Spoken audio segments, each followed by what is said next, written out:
Hello everyone, you are all welcome to lecture number 641, and today's topic of lecture is the medicinal importance of garlic, and that is in Indian language is called Lehsun. Garlic is popular globally and it is cultivated in all continents, Asia, Africa, Europe and America, and it is in the form of bulb, and each bulb may contain from 10 to 20 small clove, and it is having peculiar smell because of the presence of one very important phytochemical called allicin. The top-ranked philosopher and physician Socrates, in ancient time, he mentioned that sometimes we should take food as a medicine and also medicine as a food. So in this way, sometimes our food may act as pharmaceutical, as a medicine, as well as a nutraceutical means food. So Lehsun, this garlic is also just like medicine, but we are taking it as a food. And sometimes in some of the papers, people they have mentioned that is it proper to call garlic as a food? It is better to mention it as a medicine because it is having lot of medicinal importance because of the presence of first, that is allicin, and secondly it contains lot of vitamin C, vitamin K and minerals like iron, phosphorus, calcium. That's why it is also having very good antioxidant and anti-inflammatory action.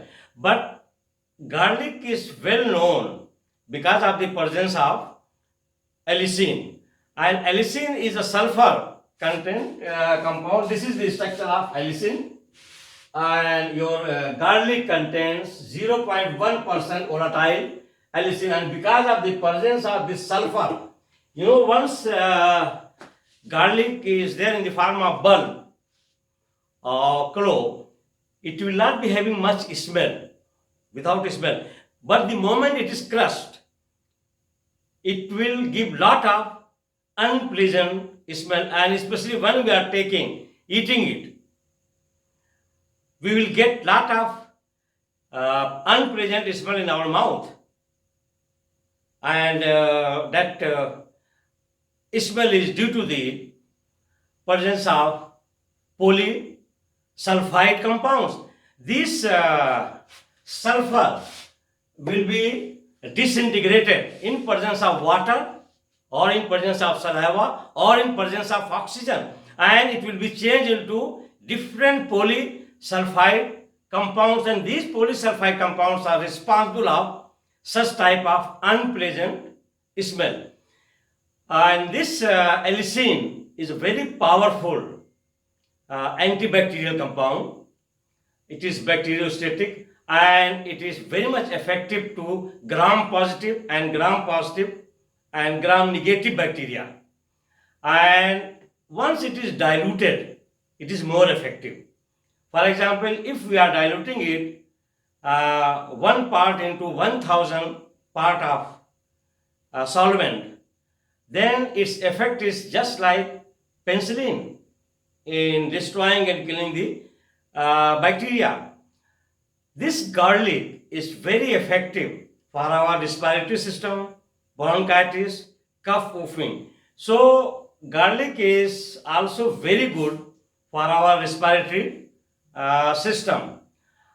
Garlic is good for rheumatoid and arthritis because of the presence of phosphorus and anti-inflammatory compounds. It is also very good for our digestive system. If those who are having indigestion, it can take care, and also it is very good for our cholesterol level.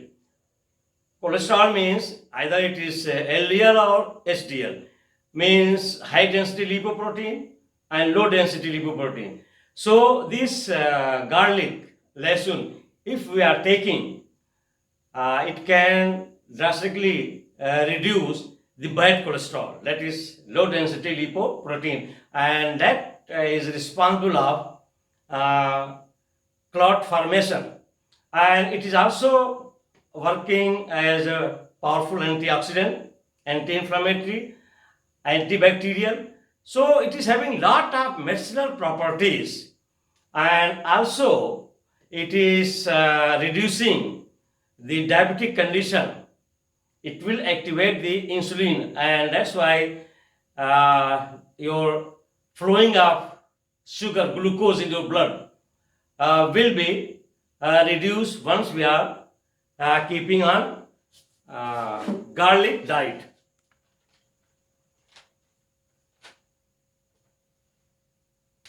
So this garlic, mainly in Asian subcontinent, in India, Bangladesh or Pakistan, garlic is used as a spice just to give the good taste to our stew or curry.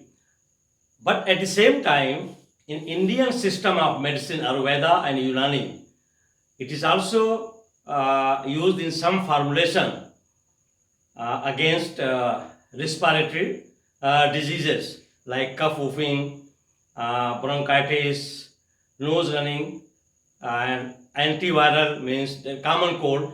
So it is widely used for such purpose. But in general, people who are not having any idea what type of phytochemicals are there in garlic, they have believed that by eating garlic just as a medicine, it can protect our heart, cardiovascular system, and it can reduce drastically the bad cholesterol.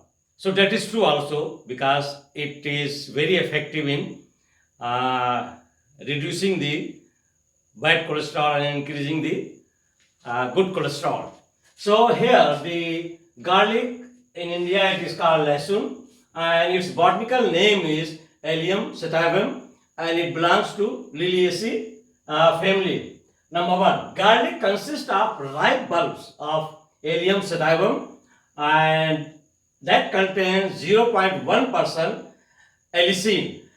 And at present, garlic is cultivated in Asia, Africa, Europe, all part of the world, including Russia and America. Number two, the bioactive principle allicin is bacteriostatic. That is, allicin is very powerful to kill the bacteria. That is biostatic and volatile with a typical garlic smell.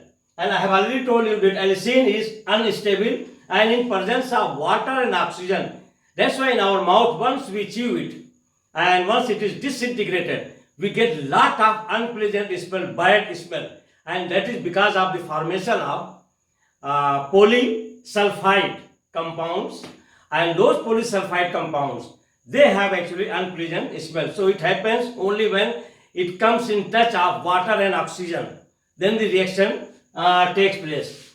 It is in presence of water or oxygen, it decomposes into polysulfides, and which is responsible for the unpleasant smell of volatile oil. The same degradation, the unpleasant occurs in the mouth, which imparts the unpleasant smell. Number three, garlic is popularly used as a spice, and allicin is very active on dilution. If we are diluting in the ratio of 1:100,000, means 1 part of allicin and 1,000 part of solvent, against pathogenic gram positive and gram negative bacteria, it is very active. And if we take 1 milligram of allicin, which corresponds to 15 IU of penicillin, that is equal to 10 microgram, and thus it surpasses phenol. because phenol is also showing antibacterial action, antipathogenic. Penicillin is well known, it is antibiotic. So, I mean, if we are diluting is 1:100,000 part, it is even surpassing phenol. Its activity is more powerful than antibacterial activity of phenol. And we can compare it with penicillin. And number 4, each segment of bulb is called clove, and there are from 10 to 20 clove in each bulb of the garlic, and sometimes very big size, sometimes medium size, some size smaller, so it varies from 10 to 20 cloves in each bulb. One clove roughly is having 3 gram by weight, and 1 clove contains that is 2% magnesium by the daily value, that is dB, and vitamin C 1% dB, B6 2% dB, B1 1.8% dB, that is daily value allowance, selenium 1%. It also contains small quantities of copper, calcium, potassium, phosphorus and iron. And number 5, that is garlic improves cholesterol. That I have already told you that improving cholesterol means it will drastically reduce the bad cholesterol, that is LDL, and it will increase the high density lipoprotein, that is good cholesterol. And garlic may help to detoxify from the heavy metals. It is very good, it can chelate with those heavy metals which we are getting out of air pollution, like lead or other thing from petroleum. It can detoxify that one. And garlic is also found useful in respiratory diseases, that I have already told you that it is very good antibacterial and antiviral, and it is good to clear the mucus, cough, whooping and other respiratory bronchitis problem. It is from chronic bronchitis, bronchial asthma, whooping cough, and also it helps in tuberculosis. It is useful in high blood pressure also. Those who are having tendency of high blood pressure, if they are eating 1 or 2 cloves of raw garlic, it can reduce the high blood pressure into normal, and it helps in cardiovascular problem, that I have already told you, because of the reduction of bad cholesterol. It will not allow the formation of blood clot, because it also works as an anti-clotting agent.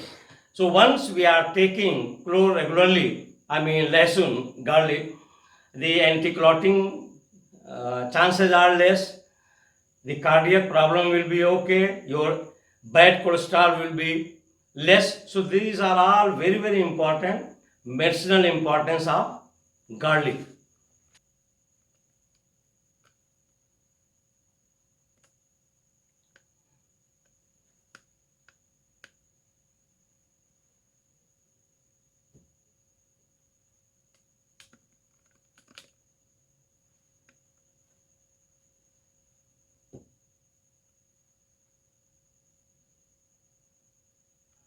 So I can safely say that garlic is more medicine rather than food. So we should take garlic as a medicine. Thank you very much for watching the lecture.